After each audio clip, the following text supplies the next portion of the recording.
সম্মানিত মোহাম্মদ উপজেলাবাসী, আসসালামু আলাইকুম। আমি রাইজিদ। আমি থাকছি বিএনপির প্রচারণায়, সোশ্যাল মিডিয়ায় কাজ করে যাচ্ছি। আমি দেখানোর চেষ্টা করছি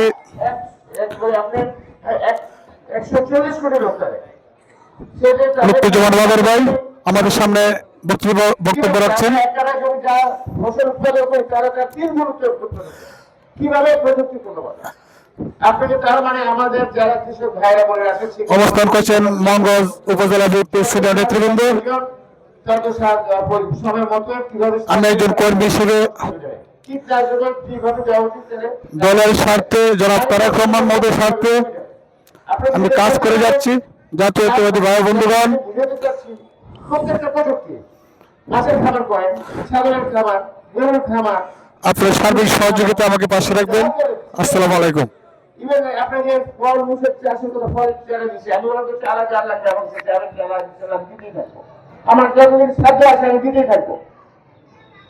আপনার সেটাদের প্রযুক্তি, সেটার প্রযুক্তি অনুযায়ী আগে মাটিটা ঠিক করতে হয়, মাটির মধ্যে সারটা গোবর টোবর দিয়ে 10-15 দিন রেখে দিতে হয়, তারপরে সার দিতে হয়, তারপর সেই মাটি দিয়ে আপনি গর্তটার মধ্যে চারাটা লাগালে চারা ধান জমিতে হবে। তারপর 15-20 দিন পরে সামান্য, খুব বেশি সার দিতে হয় না, সামান্য দিতে হবে, পানি দিতে হয়। আপনি প্রযুক্তিটা যদি ভেঙে চলেন অল্প খরচে খুব দ্রুত হয়ে যাবে। আমাদের দেশ এত সুন্দর মাটি, এই মাটি বিশ্বের সকল দেশে যেখানে আমাদের যেখানে সব হয়, আঙ্গুর হয়, আপেল হয়, আপনাদের মাংস কমবে সব হচ্ছে, এই ড্রাগন ফ্রুট হচ্ছে, কিন্তু আমাদের এখানে আমরা করি না, আমরা জানি না। তার মানে আমরা যারা যার মধ্যে নিয়ে গেছে আমল আছে, যেটাকে করতে চাচ্ছে এর জন্য যে তৈরি করে নিজেকে শিক্ষা গ্রহণ করে, তাহলে সেটা পারবে। তার মানে আপনারা মূর্তি যারা আছেন, আমাদের সন্তানদের প্রতি দায়িত্ব যেটা আছে সেটা পালন করতে হবে।